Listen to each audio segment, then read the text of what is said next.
Welcome to the Crystal Bar podcast, where I'll be sharing crystal wisdom and guidance to empower, enlighten, and educate you.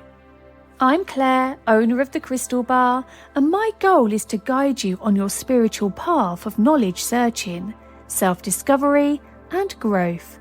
So join me for a dose of crystal knowledge, cosmic updates, a sprinkle of astrology, and other exciting topics. Are you ready? Let's dive in.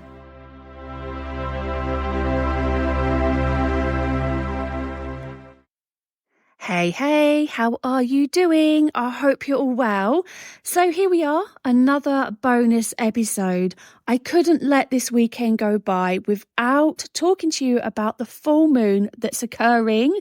Yes, we have another full moon on the 18th of September, or it could be the 17th, depending where you are in the world. Now, this magical event is occurring in the dreamy sign of Pisces, which is inviting us to dive deep into our emotions, creativity, and spiritual connections. So get comfy, perhaps light a candle, and let's unravel this magical, mystical significance of this lunar phenomenon and how we can harness its power with some crystal companions.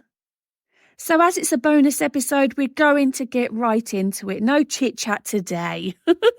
So, during a partial lunar eclipse, yes, eclipse season is well indeed back, guys. The Earth partially blocks the sun's light from reaching the moon, and this creates a beautiful shadow effect. Now, this cosmic dance encourages us to reflect on our inner selves, particularly in the realm of our emotions and subconscious thoughts. But with the eclipse in Pisces, we are called to explore our dreams, intuition, and emotional depths. And Pisces encourages us to tap into our creative side and connect with our spiritual essence. It's a perfect time to embrace our vulnerabilities and seek the healing we need. As you all know, the full moon is brilliant for letting stuff go, so you really are encouraged to just delve deep into this. And just a very quick word on letting go. Sometimes I get messages the day after somebody's done a full moon ceremony by writing things down, burning them and letting them go, or burying them. And they're often upset because they can still feel the emotion, but just know that this is a set of intention. You have emotionally let it go, but of course there are deeper feelings. And as you then work towards the new moon, you'll find that it eases with belief and knowing that you have let it go and doing some self-love and care. Things will indeed feel easier. So let's talk about some crystals that will support us during this super full moon lunar eclipse. What a mouthful. So as you know, crystals can be powerful tools for amplifying our intentions and providing grounding during times of transformation. So here are a few that I suggest, especially as we are going through this at the moment with the change of the seasons and summer into autumn. You might be feeling a lot of this. So firstly, amethyst. I think I talk about amethyst every single podcast, and there's a reason. Because as I say, this beautiful purple crystal enhances intuition and spiritual awareness. So it's perfect for connecting with your higher self during the eclipse, helping you navigate the emotional tides of Pisces. Now, my second crystal can be a bit controversial. It is lapis lazuli, but just ensure you're choosing a piece that's been ethically sourced. I won't go too much into that. You can do some homework. It just depends where it's mined during different parts of the world and during different time zones and periods and history. It can affect the energy. So if you're buying some modern lapis lazuli, I shall just bring that and round that up. It's very difficult a subject to talk about, so just look into it, okay? That's all I'm going to say. But if you're buying some modern lapis lazuli, just make sure it's been mined in places in the world where it's been sourced in a positive way. I'm talking, there are some mines in America. I think they're closed now, but they were mined up until the 90s, I believe, but they're still in circulation. So yeah, just do some homework. Okay. The reason I've chosen lapis lazuli, it's known for its deep blue hue, and lapis lazuli enhances self-awareness and wisdom. So it's a great crystal or stone to support communication, especially when expressing your feelings during this emotionally charged time. If you're a bit uncomfortable with that, try sodalite or blue lace agate. They could be some alternatives. But also on the blue spectrum, we've got aquamarine. And this gentle blue stone embodies the energy of the ocean and is associated with tranquility and clarity. So, that being said, aquamarine can indeed help soothe your emotions, and it makes it ideal for processing any feelings that arise during the full moon and eclipse. Now, of course, the full moon crystals wouldn't be without moonstone.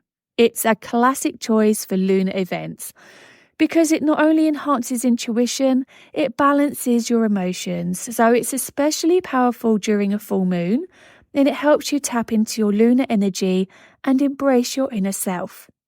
Finally, the crystal of choice for this lunation is clear quartz.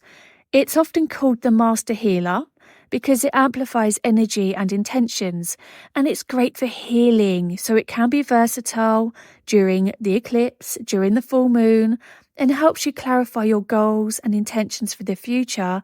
But also it's really good at merging its energy into anything you specifically need. So it'll work for you no matter what you need or what you're going through.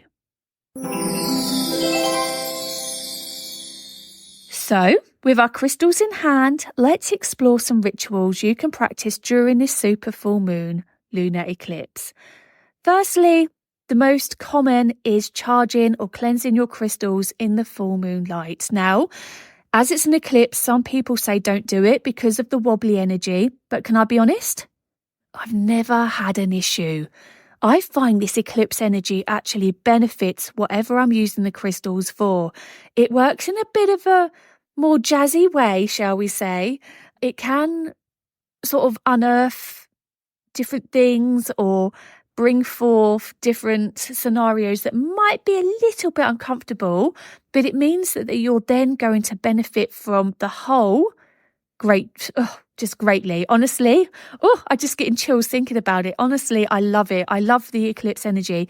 If you're a bit unsure, just don't bother charging them this time.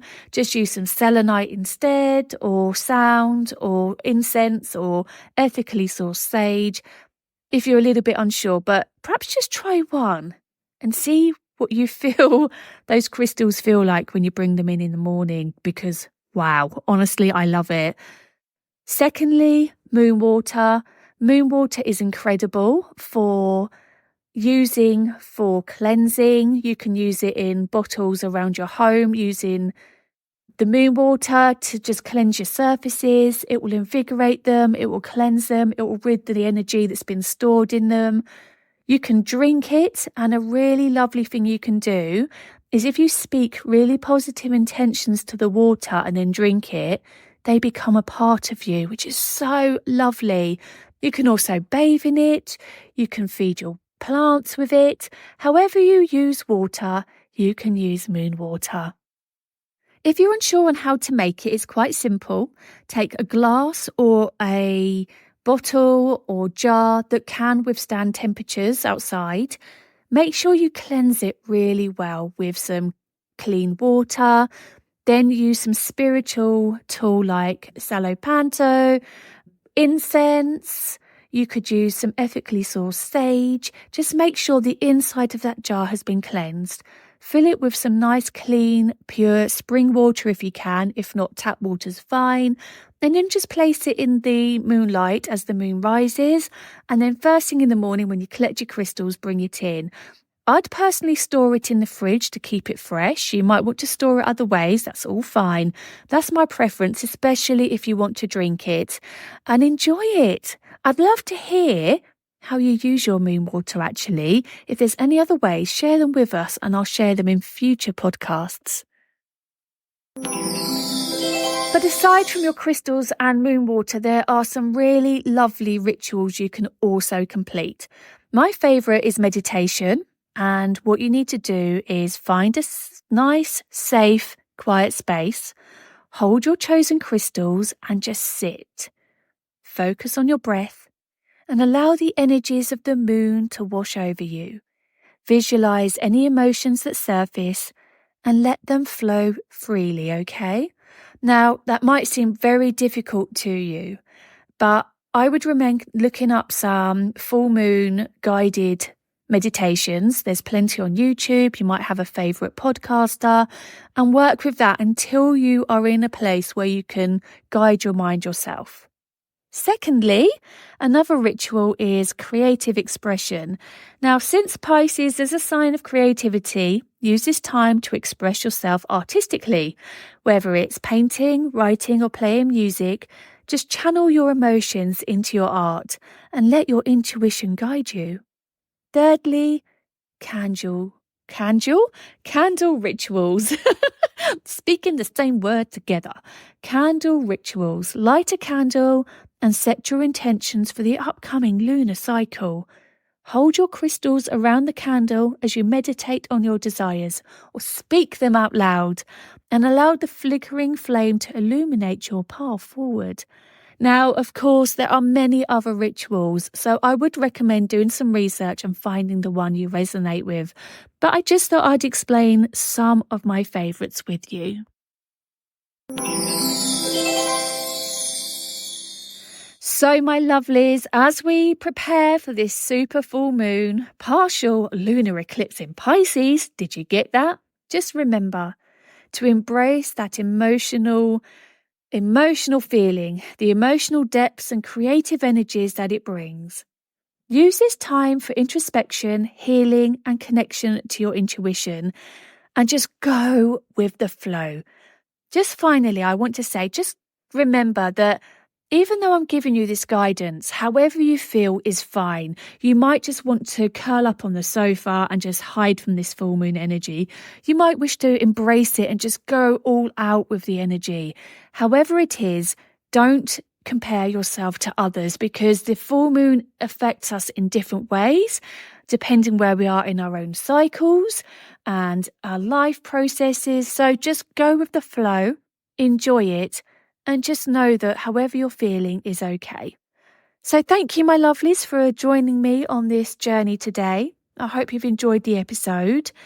And until next time, just remember, the light of the moon will guide you on your path, and the right crystals will always find you.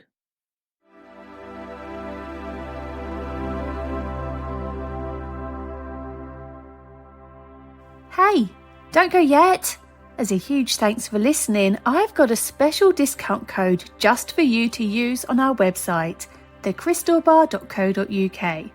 If you pop the code podcastcrystal, all one word, in at checkout, you'll get a secret discount. And it is indeed a secret because the amount discounted will change through the year. I hope you enjoyed today's episode, and I'd be so grateful if you could leave a comment or a review. A million thanks if you do. And of course, if you have a friend who loves crystals, please do share with them. Sending you love and light. Have a great week, because you deserve it.